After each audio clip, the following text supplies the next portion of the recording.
Hello and welcome to my channel.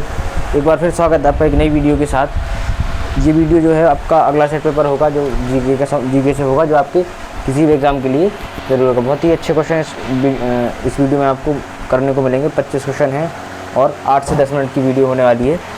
अगर आप ध्यान से लगाएंगे और पढ़ेंगे तो आपको बहुत ज़्यादा बेनिफिट होगा इस वीडियो से। ये एक्सपीरियंस के आधार पर आपको बताया जा रहा है। और ये क्वेश्चन ऐसा है कि प्रीवियस ईयर 2021 में CGL में इससे क्वेश्चन आए हुए हैं और NTPC में इस बार भी इसी से क्वेश्चन आए हुए हैं। तो ये आने वाले एग्ज़ाम्स में भी बहुत ज़्यादा ज़रूरी है, सेट पेपर होने वाला है। चलिए शुरू करते हैं वीडियो को। अगर चैनल पर नए हैं तो चैनल को सब्सक्राइब कर लें, और अगर वीडियो अच्छी लगे तो दूसरे के साथ शेयर करें और लाइक करें। चलिए बिना देरी के शुरू करते हैं। पहला क्वेश्चन आपके सामने GS का 25 क्वेश्चन होंगे इसमें, ठीक है। GK से संबंधित नंबर क्वेश्चन, पहला नंबर जो है आपका है, गुर्दे या किडनी की संरचनात्मक या कार्यात्मक इकाई कौन सी है। तो आपको पता होगा 2 क्वेश्चन हैं, ये बहुत ज़्यादा ज़रूरी होते हैं। एक तो गुर्दे की कार्यात्मक इकाई पूछा जाता है, एक आपका तंत्रिका तंत्र की, इसकी तंत्रिका तंत्र की। तो दोनों का ही बहुत ज़्यादा जो है ज़रूरी है क्वेश्चन है, दोनों का हम आपको बताएंगे। तो गुर्दे की जो कार्यात्मक इकाई होती है, गुर्दे को हिंदी में क्या कहते हैं, वृक्क। तो वृक्क की से आ जाएगा वृक्काणु या नेफ्रॉन, क्या कहा जाता है, इंग्लिश में आएगा नेफ्रॉन। अगर तंत्रिका तंत्र का आता है तब जाके उसको न्यूरॉन कहेंगे। क्या कहेंगे, न्यूरॉन। तंत्रिका तंत्र का क्या हो जाएगा, न्यूरॉन या स्नायु। और तंत्रिका तंत्र के बाद गुर्दे का अगर पूछे या किडनी का तो वृक्काणु या नेफ्रॉन। दोनों ही क्वेश्चन बहुत ज़्यादा डिटेल क्वेश्चन आते हैं और बहुत ज़्यादा ज़रूरी हैं, ठीक है। कभी भी आप देखना दोनों के क्वेश्चन आपको मिलेंगे। एक तो न्यूरॉन मिलेगा जो तंत्रिका तंत्र की इकाई होती है, और नेफ्रॉन जो है गुर्दे की या किडनी की इकाई होती है। अगला क्वेश्चन, निम्नलिखित में से कौन कानून के मामले में भौतिक, रासायनिक विज्ञान, जीव विज्ञान, कंप्यूटर विज्ञान, इंजीनियरिंग जैसे विज्ञानों का अनुप्रयोग कर है और पुलिस जांच के लिए विभिन्न तत्वों की पहचान इसमें सहायक है। तो आपने कभी भी CID वगैरह देखा हो या पूछा होगा, पूछा नहीं है, आपने देखा होगा। CID में सबसे ज़्यादा यूज़ होता है। CID का एक प्रकार की पुलिस, और उसमें किसका काम होता है, आपने देखा होगा डॉक्टर सालम के हैं, वो इसमें काम करते हैं फॉरेंसिक लैब में। तो फॉरेंसिक विज्ञान है जो पुलिस में जाँच के लिए काम आती है, पुलिस विभाग में।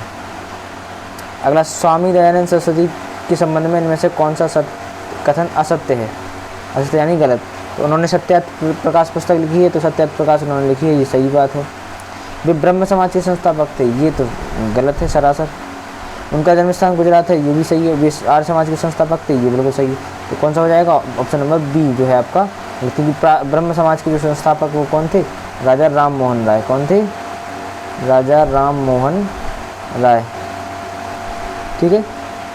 आपका 1829 में उन्होंने इसकी स्थापना की थी, जबकि आर्य समाज की स्थापना को हुई थी 1875 में, ठीक है। इसी के साथ अगला क्वेश्चन पढ़ते हैं। जो आसपास के क्वेश्चन बताए जाते हैं उनको विशेष ध्यान रखें, क्योंकि क्वेश्चन आएगा इन्हीं के आसपास का, या तो ये आएगा या जो हमने बताए हैं वो आएगा। किताब उल हिंद का लेखक लेखक था जिसने अपनी पुस्तक के आरंभिक 11वीं शताब्दी के भारत का महत्वपूर्ण वर्णन किया है। तो किताब उल हिंद का लेखक कौन है, अल-बरूनी। अल-बरूनी इसमें लगा है, अल-बरूनी है जो किताब उल हिंद का लेखक है। अगला question, RBL bank of corporate, bank का कॉर्पोरेट कार्यालय कहाँ पे। तो RBL मतलब एक प्राइवेट सेक्टर की बैंक है, रत्नाकर बैंक लिमिटेड, मुंबई में इसका क्या है, स्थापना, क्या बोलते, कार्यालय, ठीक है, हेडक्वार्टर्स। तो रत्नाकर बैंक लिमिटेड इसको क्या कहा जाता है, Ratnakar bank limited, private sector की एक बैंक है जो मुंबई में इसका कार्यालय है। निम्नलिखित अर्थशास्त्रियों में किसने हिंदू वृद्धि दर शब्दावली का सुझाव दिया। हिंदू वृद्धि दर का सुझाव जो है आपके राजकृष्ण ने दिया था। किसने दिया था, राजकृष्ण एक अर्थशास्त्री थे, उन्होंने दिया। सेल के अंतर्गत आने वाला स्टील प्लांट इनमें से किस स्थान पर है। तो सेल यानी कि steel authority of India, steel authority of India limited, authority of India limited question आएगा, फुल फॉर्म पूछेंगे। स्टील अथॉरिटी ऑफ, ये जो है कौन सा आता है, भिलाई स्टील प्लांट, जो कि रूस की सहायता से स्थापित किया गया था। किसकी सहायता से, रूस की सहायता, ये भी क्वेश्चन आएगा। रूस की सहायता से स्थापित होना पहला जो उद्योग है स्टील प्लांट, जो भिलाई छत्तीसगढ़ में, कहाँ पे है, छत्तीसगढ़ में, ध्यान रखना है। ये आसपास के क्वेश्चन ही बनते हैं। अगला क्वेश्चन, निम्नलिखित में से कौन ब्रह्मपुत्र नदी की एक सहायक नदी है जो भूटान से होकर बहती है। भूटान से निकलने वाली ब्रह्मपुत्र नदी की सहायक नदी आपके सामने ऑप्शन ये है। तो इनमें से वांगछू नदी जो है वो आपका आंसर हो जाएगी कौन सी, वांगचू नदी, जो भूटान से बहती है और ब्रह्मपुत्र की सहायक नदी है। अगला क्वेश्चन, निम्नलिखित अधिनियम की में विधायिका के संघीय सुविधाओं एवं प्रांतीय स्वायत्तता की शुरुआत की और केंद्र और प्रांतों के बीच विधायी शक्तियों का वितरण किया। ये बहुत ज़्यादा हाईलाइटेड क्वेश्चन है, बहुत ज़्यादा आने वाला क्वेश्चन है, ठीक है। तो अलग दिख रहा है, संघीय और केंद्र में शक्तियों का बंटवारा या विधायी शक्तियों का वितरण की बात हो रही, यानी कि दोनों जगह, केंद्र में भी और संघ में भी। तो ये जो है भारत शासन अधिनियम 1935 के अंतर्गत आता है, जबकि 19 में क्या हुआ था, केंद्र राज्यों में शक्ति का बंटवारा। यहाँ पे क्या हुआ है 1935 में, केंद्र में भी और राज्य में भी। तो जब आप मॉडर्न हिस्ट्री पढ़ोगे तो उसमें आपको ये सारी चीज़ें मिलेंगी मुझे, ठीक, ज़रूरी क्वेश्चन है, याद रखना। भारतीय संविधान के किस अनुच्छेद में उल्लेखनीय है कि भारत का एक उपराष्ट्रपति होगा? तो आपको पता होगा उपराष्ट्रपति का जो अनुच्छेद है, एक तो 52 से 62 तक आपका राष्ट्रपति है केंद्रीय कार्यपालिका में, फिर 63 से शुरू होता है कौन, उपराष्ट्रपति। तो अनुच्छेद 63 जो कहता है वो क्या कहता है, भारत का एक उपराष्ट्रपति होगा, जो कि कौन होगा, राज्यसभा का पदेन उपसभापति, उपसभापति नहीं, पदेन सभापति, यानी सर्वोच्च, राज्यसभा का सर्वोच्च जो होगा वो भारत का उपराष्ट्रपति होगा। निम्नलिखित में से कौन 2021 का पद्म भूषण पुरस्कार विजेता है?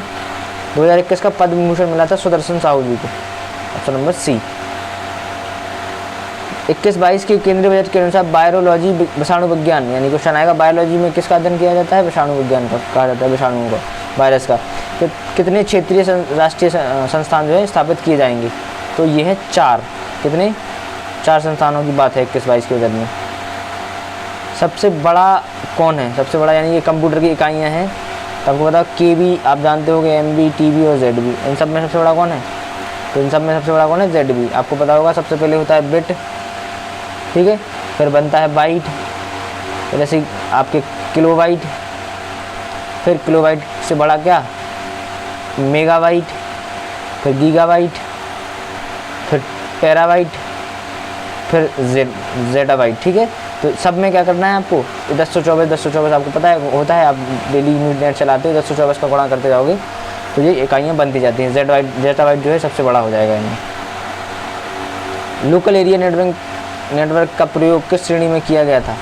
चतुर्थ श्रेणी में। कौन सी श्रेणी में, सॉरी पीढ़ी में, कौन सी पीढ़ी में, 4th जनरेशन में क्या है, लैन का प्रयोग। लैन मतलब लोकल एरिया नेटवर्किंग को क्वेश्चन कभी कभी फुल फॉर्म पूछने को आ जाता है, लैन की फुल फॉर्म क्या है, लोकल एरिया नेटवर्किंग। एक आता है वैन की, वाइड एरिया नेटवर्किंग, ठीक है, वाइड एरिया नेटवर्किंग।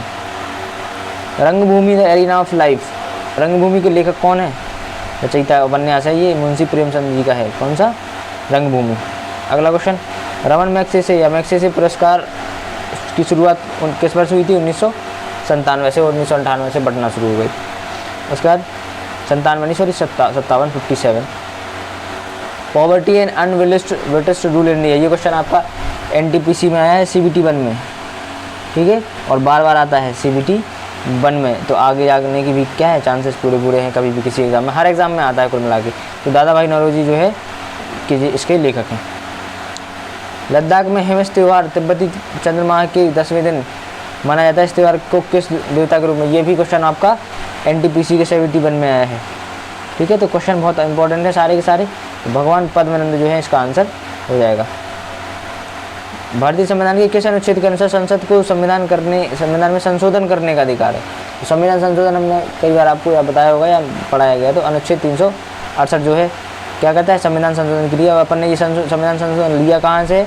तो दक्षिण अफ्रीका से। अगर क्वेश्चन आएगा संविधान संशोधन की जो प्रक्रिया है संविधान में कहाँ से ली गई, तो दक्षिण अफ्रीका से। इस तरह से आप आने वाले क्वेश्चन भी बना सकते हो, कर सकते हो। चलिए, भारत सरकार ने निम्नलिखित किस तिथि को सुभाष चंद्र बोस की जयंती पर पराक्रम दिवस, तो आपको पता होगा 23 जनवरी को सुभाष चंद्र बोस की जयंती मनाई जाती है, जिसको अब पराक्रम दिवस जो है घोषित कर दिया गया है। पराक्रम दिवस सुभाष चंद्र बोस की जयंती को 23 जनवरी, ठीक है। अगला क्वेश्चन, आवर्त नियम जैसा हम आज देखते हैं कि विकास का श्रेय आवर्त नियम किसने दी, आवर्त सारणी किसने दी? मेंडलीफ ने, डेमेट्री मेंडलीफ। उन्होंने नया नियम है ना कि जो तत्वों के परमाणु क्रमांक के आवर्ती फलन होता है, तत्वों के जो गुण होते हैं आवर्ती फलन किसके? परमाणु क्रमांक के। पहला जो था वो नियम था वो परमाणु भार पर आधारित था, लेकिन वो फेल हो गया था। फिर कौन? परमाणु क्रमांक का आया था, Z का। टेरेस खेती इनमें से किस प्रकार की भूमि पर, टेरेस माने ऊंचाई पर होने वाली खेती, तो ऊंचाई में मतलब पर्वतों पर होने वाली खेती क्या कहलाती है, टेरेस खेती। The paradoxical prime minister Narendra Modi and his India नामक पुस्तक के लेखक कौन है, तो आपको पता होगा शशि थरूर ने ये पुस्तक लिखी है, द पैराडॉक्सल प्राइम मिनिस्टर। अगला, अकबरनामा के लेखक आपको पता है अबुल फजल, बेसिक क्वेश्चन है और आता रहता है। लास्ट क्वेश्चन आपका कौन सा है, सपनों के विज्ञान के अध्ययन को क्या, वैज्ञानिक अध्ययन को क्या कहा जाता है, तो सपनों के विज्ञान के अध्ययन को कहा जाता है ऑनिरोलॉजी, क्या कहा जाता है, ऑनिरोलॉजी। कैलियोलॉजी में करा जाता है सौंदर्य विज्ञान का अध्ययन,